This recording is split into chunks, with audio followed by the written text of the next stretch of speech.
صلی علی رسولہ الکریم اما بعد فاعوذ باللہ من الشیطان الرجیم بسم اللہ الرحمن الرحیم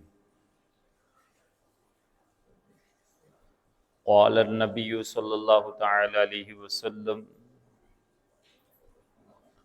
رجب شہر اللہ وشعبان الشہر ورمضان شہر امتی صدق اللہ مولانا العظیم وصدق رسولہ النبی الکریم الامین المکین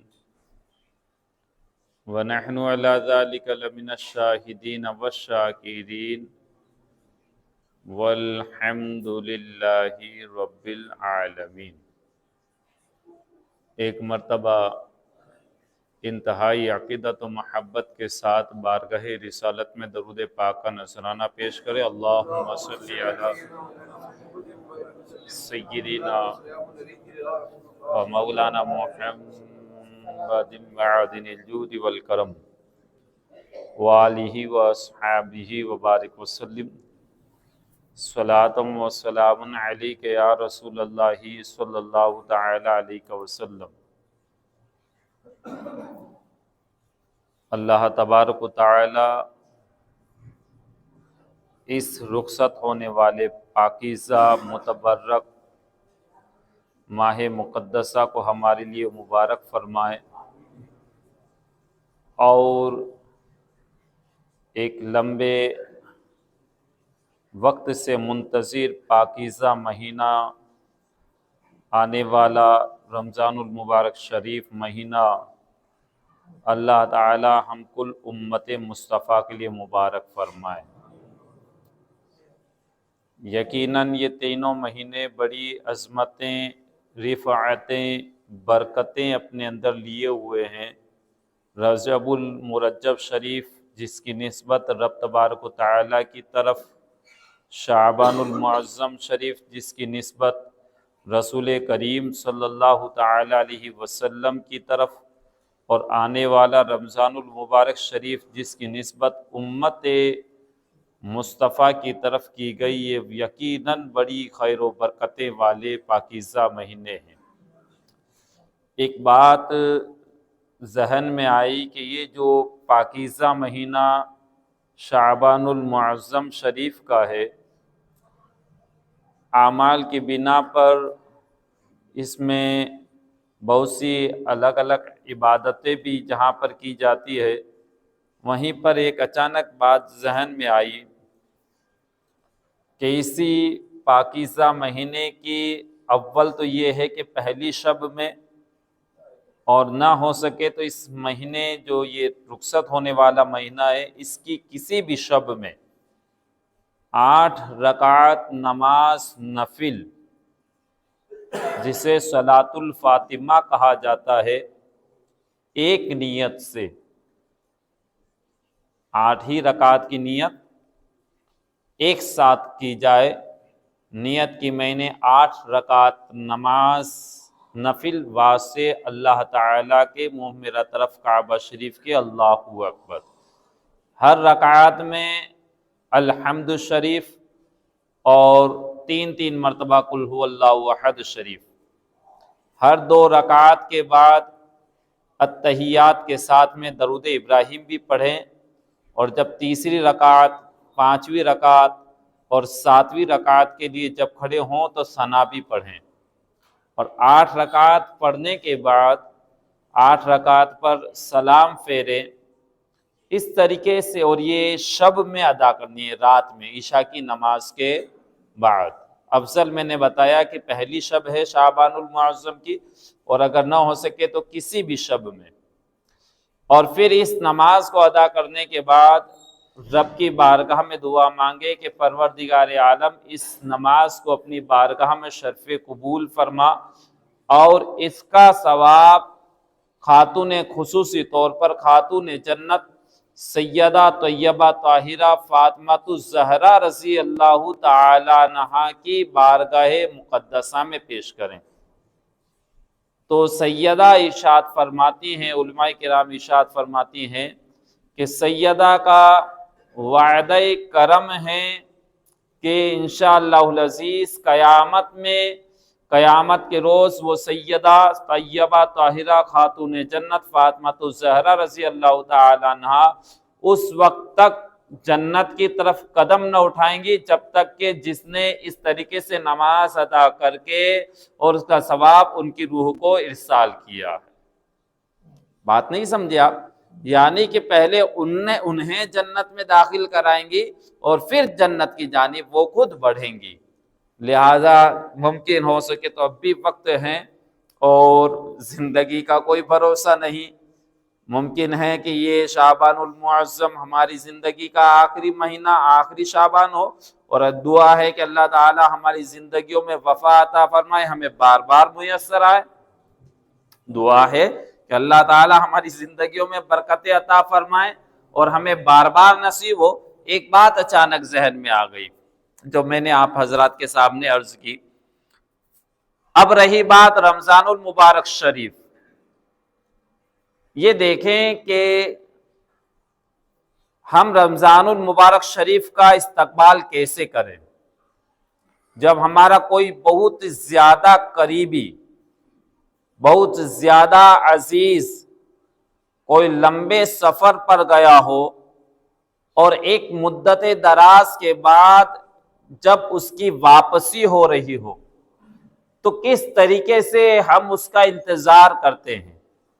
ابھی تو اس کے آنے میں 1 مہینہ اور باقی رہا ہے، اب 25 دن اور باقی رہ گئے ہیں، ہم دن گن گن کر کے گزارا کرتے ہیں، اور جب دن بھی گزر جاتے ہیں کہ اب تو 12 گھنٹے بعد ہی آنے والا ہے، اب تو آدھے گھنٹے بعد ہی آنے والا ہے، تو ہم ایک اپنے عزیز کا اس طریقے سے انتظار کرتے ہیں، تو رمضان المبارک شریف کا اس سے بھی بڑھ کر کے انتظار کیا جائے، ایک ایک دن گن کر کے کہ اب تو 3 دن اور باقی ہے رمضان المبارک شریف کے اندر آنے میں، اب تو 8 گھنٹے اور باقی ہیں۔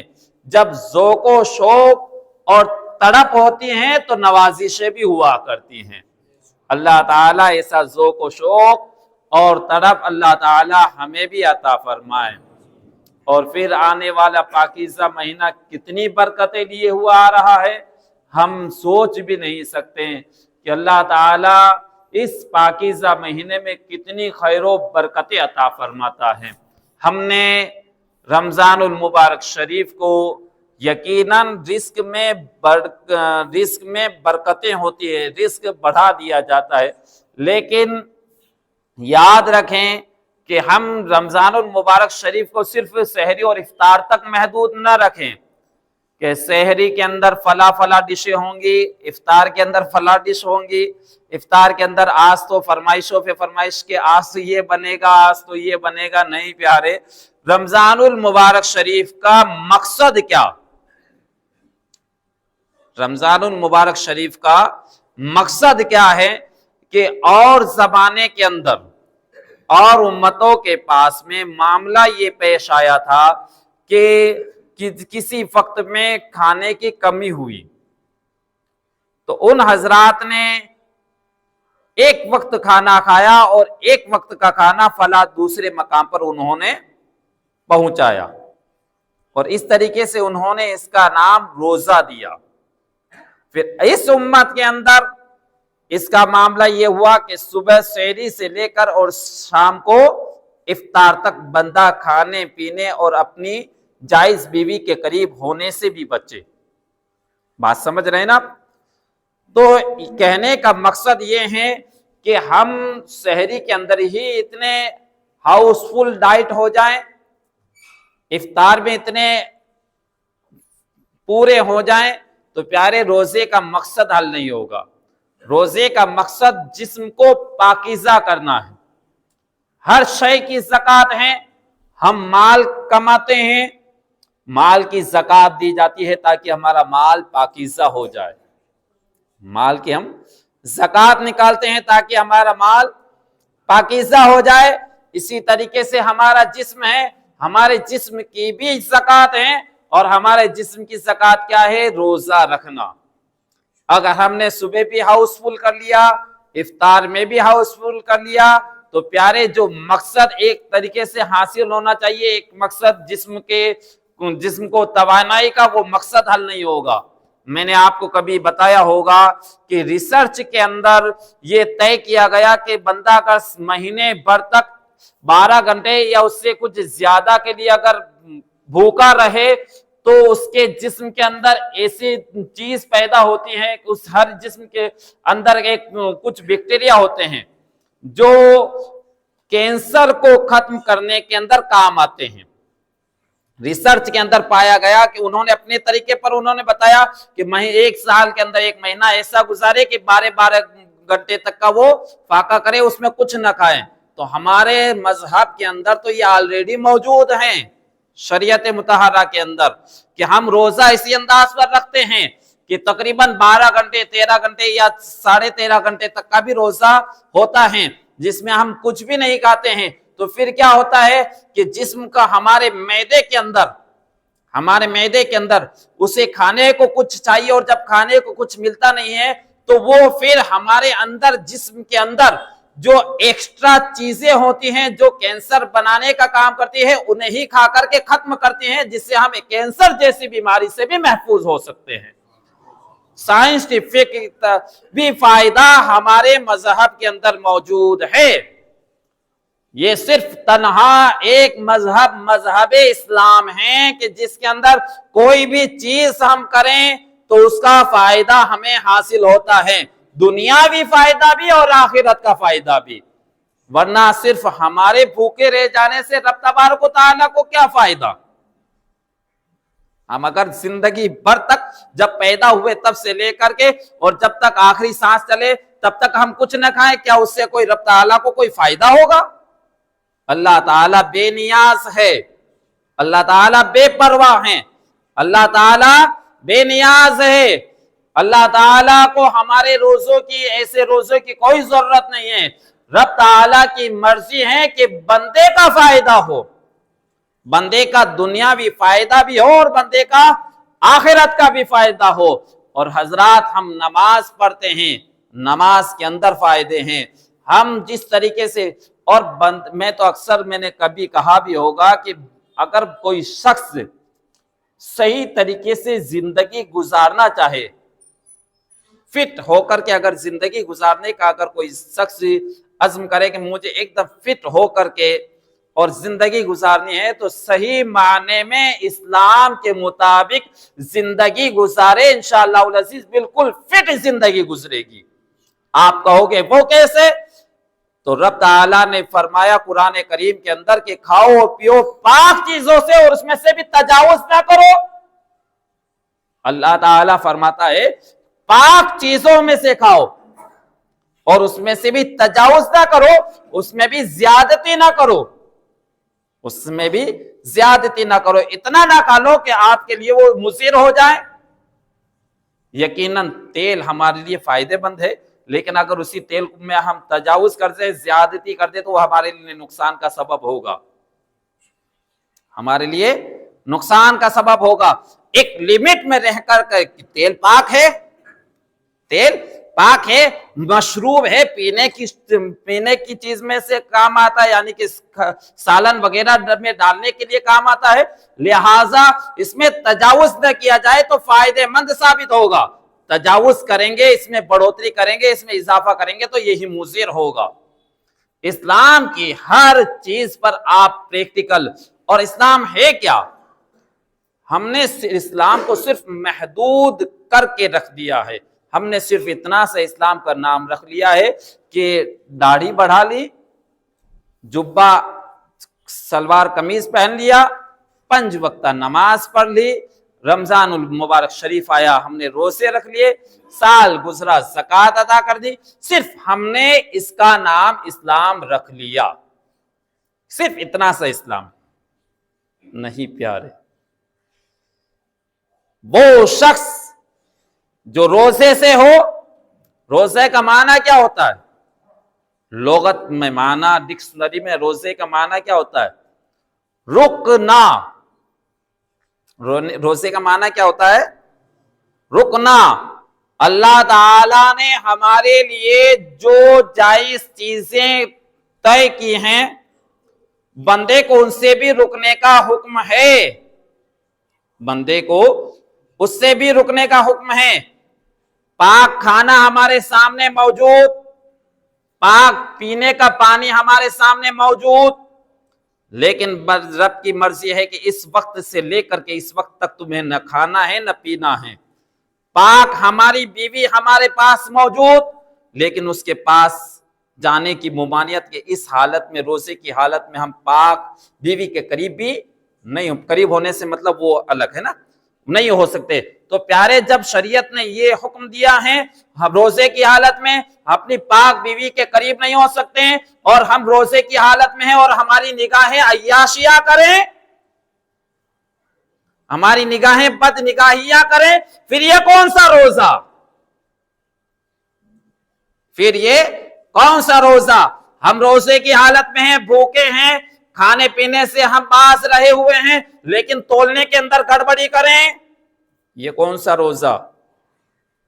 ہم جھوٹ بول کر کے اپنا بزنس کریں، یہ کون سا روزہ؟ ہر ممانعت سے بچیں، اور ہر ممانعت سے بچنے کا مطلب یہ نہیں ہے کہ صرف روزے کی حالت میں ہیں تبھی بچیں۔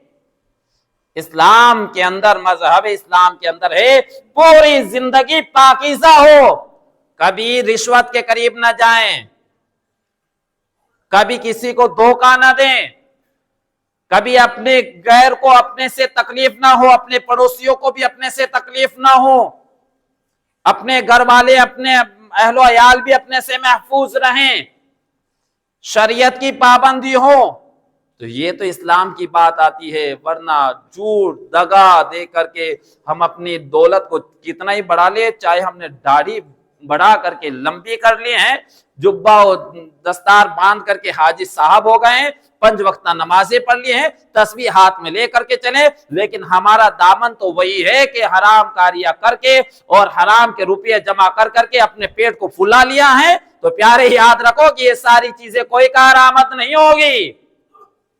اللہ تعالی ہماری نمازوں کا محتاج نہیں، اللہ تعالی ہماری عبادتوں کا محتاج نہیں، اس کی تو مخلوق ہی اتنی ہے کہ ہم سے زیادہ عبادت کر گزارے، اس کے فرشتوں کی اتنی تعداد ہے کہ ہم سوچ بھی نہیں سکتے، جو ہمیشہ عبادت میں مصروف رہا کرتے ہیں۔ اللہ تعالیٰ کو ان کی بھی ضرورت نہیں ہے، اللہ تعالیٰ بے نیاز، اللہ تعالیٰ بے نیاز۔ تو پیارے، ہم اپنے لیے اپنی زندگی کو ایسے گزاریں کہ جیسے ہمارے نبی پاک نے اپنی زندگی مبارکہ کو بسر فرمایا۔ اصل میں شریعت کی ادائیگی ہی اس میں ہے، ورنہ میں نے آپ سے کہا تھا کبھی کہ دیکھو نماز کا حکم ہے، نماز ہم پڑھتے ہیں، اللہ تعالیٰ نماز سے پاک۔ اللہ تعالیٰ نماز پڑھتا ہے کیا؟ اللہ تعالیٰ نماز نہیں پڑھتا۔ اللہ تعالیٰ روزے سے پاک، روزے کا حکم ہے، روزہ ہمیں رکھنا ہے، اللہ تعالیٰ روزہ نہیں رکھتا۔ زکوٰۃ کا حکم انسانوں کو ہے، زکوٰۃ ہم دیتے ہیں، اللہ تعالیٰ زکوٰۃ نہیں دیتا۔ نیک اعمال ہم کرتے ہیں، اللہ تعالیٰ نیک اعمال نہیں کرتا۔ تو پھر کیا ہے نماز؟ محبوب خدا کی اداؤں کا طریقہ ہی نماز ہے۔ جیسے محبوب پاک نے کیا، جیسے اللہ کے پیارے حبیب پاک نے کیا، اس طریقے سے۔ اور یہ نہیں ہے کہ چلو ہمیں صرف عبادت کرنی ہے تو بیوی بچوں کو چھوڑو اور جا کر کے ایک جنگل میں تسبیح لے مصلی لے، رات دن تسبیح و مصلی لے کر کے خدا کی عبادت کرو۔ نہیں پیارے، یہ نہیں ہے۔ کسی بزرگ کے سامنے تذکرہ کیا گیا کہ ایک بزرگ آئے ہیں جو جنگل میں بیٹھ کر کے رات دن اللہ اللہ کی ندائیں بلند کرتے ہیں، نماز پڑھتے ہیں اور صرف عبادت کرتے ہیں۔ جن بزرگ کے سامنے تذکرہ کیا گیا تو انہوں نے کہا کہ اس میں کون سے کمال کی بات ہے، یہ تو مردوں کی عبادت، یہ تو مردوں کی عبادت ہے۔ مردے کو دفن کر دیا، اب اس کو نہ بیوی سے تعلق، نہ بیٹوں سے، نہ عزیز و اقارب سے تعلق، اب وہ مردہ چاہے رات دن عبادت کرے، یہ تو مردوں کی عبادت۔ عبادت تو اس سے کہتے ہیں کہ اس کے بیوی بھی ہو، بچے بھی ہو، بچوں کی پرورش بھی کرنا ہو، سارے رشتے داری کے، سارے عزیز و اقارب کے، پڑوسیوں کے حق بھی ادا کرے اور پھر عبادت کرے۔ پھر عبادت کرے تو اس عبادت میں تو ہے مزہ، وہ ہے عبادت کا ادا کرنے کا حق۔ اور محض صرف ہم تسبیح و مصلی لے کر کے ایک طرف نکل جائے، یہ بھی عبادت کا علامت نہیں۔ لہٰذا ہمیں اپنے بیوی بچوں کے ساتھ میں رہ کر ان کے سارے حقوق ادا کر کے اور پھر عبادت بھی کرنی ہے، اور ایسے زندگی گزارے جیسے نبی کونین علیہ الصلوۃ والتسلیم نے زندگی مبارکہ کو گزارا۔ جن چیزوں سے اللہ کے حبیب پاک نے روکا ان چیزوں سے رک جائیں، جن چیزوں کا حکم دیا انہیں بجا لائیں، انہیں کر گزاریں۔ اس میں ہمارے لیے صحت کے اعتبار سے بھی، سائنٹیفک اعتبار سے بھی ہمارے لیے فائدے مند ہے۔ مثال کے طور پر سونے کی ہی بات لے لیجئے، ہمیں اس طریقے سے سونا چاہیے جس طریقے سے مصطفیٰ کریم سویا کرتے تھے۔ اچھا کیا فائدہ؟ سائنٹیفک بھی طریقہ لے کر کے چلو، اس طریقے سے سونے سے کیا فائدہ؟ کیا طریقہ ہے نبی کونین صلی اللہ تعالی علیہ وسلم کے لیٹنے کا؟ اللہ کے پیارے حبیب علیہ الصلوۃ والتسلیم جب لیٹتے تو داہنی کروٹ لیٹتے، سیدھا ہاتھ رخسار مبارک شریف کے نیچے اور یوں پاؤں یوں سمیٹے ہوئے دونوں اکڑو، اور اس طریقے سے لیٹتے سیدھی کروٹ میں۔ اچھا اس طریقے سے لیٹنا چاہیے، فائدہ کیا؟ اول تو یہ کہ نبی کی سنت ادا کرنے پر ہمیں ثواب ملے گا، آخرت کا فائدہ تو یہ۔ دنیاوی فائدہ کیا؟ ابھی چند دن پہلے، تھوڑے دن کا مطلب 15-20 دن پہلے ایک اخبار کے اندر یا کہیں میں نے ایک ہمس کا کوئی بڑا ڈاکٹر ہے اس کو کہتے ہوئے میں نے سنا، شاید کوئی ویڈیو کے اندر بھی اس ڈاکٹر کا میں نے کہتے ہوئے ہمس کا آپ نے بھی نام سنا ہوگا، بڑا ڈاکٹر ہے، کہ اس طریقے سے سویا کرو جس طریقے سے میں نے بتایا نا ہمارے نبی پاک صلی اللہ تعالی علیہ وسلم کا سونے کا طریقہ، تو اس نے بتایا کہ اس طریقے سے پاؤں یوں سمیٹ کر کے یوں کر کے اور اس طریقے سے داہنی کروٹ سویا کرو۔ تو اس نے بتایا کہ اس طریقے سے سونے سے گیس، پیٹ کی گیس خارج ہو جایا کرتی ہے، اور پیٹ گیس سے فری ہو جاتا ہے تو اس کو بڑی راحت ملتی ہے۔ آئی بات سمجھ میں؟ سائنٹیفک طریقہ ہے، طریقہ کن کا ہے؟ محبوب خدا علیہ الصلوۃ والتسلیم کا۔ اب دیکھو اس طریقے سے ہمارا پیٹ بھی گیس سے فارغ ہو جائے گا۔ دوسرا فائدہ اس نے نہیں بتایا لیکن میں بتاتا ہوں، دل، قلب یہ اوپر کی طرف ہوتا ہے، اگر ہم الٹی کروٹ لیٹیں گے تو یہ دل نیچے رہے گا، اس کو دھڑکنے میں دقت ہوگی۔ سیدھی کروٹ لیٹیں گے تو اوپر رہے گا، لہٰذا اس کے دھڑکنے میں آسانی رہے گی، اس کے اوپر وزن نہیں رہے گا، دل دھڑکنے میں آسانی رہے گی۔ ایسے ہر چیز کے اندر فائدے ہیں سنت مصطفیٰ۔ جس طریقے سے نبی، آج بھی ریسرچ ہوتی ہے کہ مصطفیٰ کریم نے اپنی زندگی مبارکہ کو کیسے گزارا، ان کو ایک ایک عمل کو لے کر کے اس پر ریسرچ کر کے اور پھر اپنے اعتبار سے بیان کرنے لگتے ہیں، لیکن طریقہ مصطفیٰ جان کریم کا، طریقہ کن کا؟ مصطفیٰ پیارے کریم کا طریقہ۔ پانی پینے کا طریقہ یہ ہے کہ بیٹھ کر کے پیا جائے، اور انہی ڈاکٹر سے میں نے بھی سنا کہ انہوں نے طریقہ بتایا کہ بیٹھ کر کے اس طریقے سے پانی پیو۔ ایسی بہت سی چیزیں جو ہمارے نبی کونین، ابھی تو ریسرچ کی انتہا ہو سکتی ہے لیکن مصطفیٰ کریم علیہ الصلوۃ والتسلیم کے نے جو طریقے بتائے ہیں ان کے فائدوں کی کوئی انتہا نہیں ہو سکتی۔ لہٰذا ہمیں اگر صحیح طریقے سے زندگی جینی ہے تو ہمیں اسلام کے مطابق زندگی بسر کرنی ہوگی۔ ہم اگر سچ بول کر کے، حق بول کر کے اور اگر پاکیزہ کاروبار کریں گے انشاءاللہ العزیز دل کو سکون ہوگا، ورنہ کروڑوں بھی ہم اکٹھے کر لیں، لاکھ کوٹیاں کھڑی کر لیں، لیکن اگر دل کو ہی سکون نہیں تو تمہاری کوٹیاں کوئی کام کی نہیں ہے۔ جب دل ہی ہمیشہ پریشان ہے، ہر وقت غمزدہ ہے، ٹینشن میں ہے، تو پیارے یہ کوٹیاں کس کام کی؟ یہ بنگلے، یہ کوٹیاں، یہ لاکھوں کروڑوں کی جائیداد کس کام کی؟ پیارے دل کو ہی سکون نہیں۔ سکون اس وقت ملے گا جب مصطفیٰ پیارے کریم علیہ الصلوۃ والتسلیم کی سنت کے مطابق ہماری زندگی ہوگی۔ اللہ تعالی ہمیں شریعت کے مطابق زندگی بسر کرنے کی توفیق عطا فرمائے، ہمیں شریعت کے مطابق چلنے کی توفیق عطا فرمائے، ہمیں شریعت کے مطابق ہر عمل کرنے کی توفیق عطا فرمائے، ہمیں مصطفیٰ پیارے کریم صلی اللہ تعالی علیہ وسلم کے نقش قدم پر چلنے کی توفیق عطا فرمائے، اور آنے والے پاکیزہ مہینے رمضان المبارک شریف کو ہمیں اس طریقے سے گزارنے کی توفیق عطا فرمائے کہ جس میں اللہ تعالیٰ اور اللہ کے محبوب پاک کی خوشی ہمیں حاصل ہو جائے۔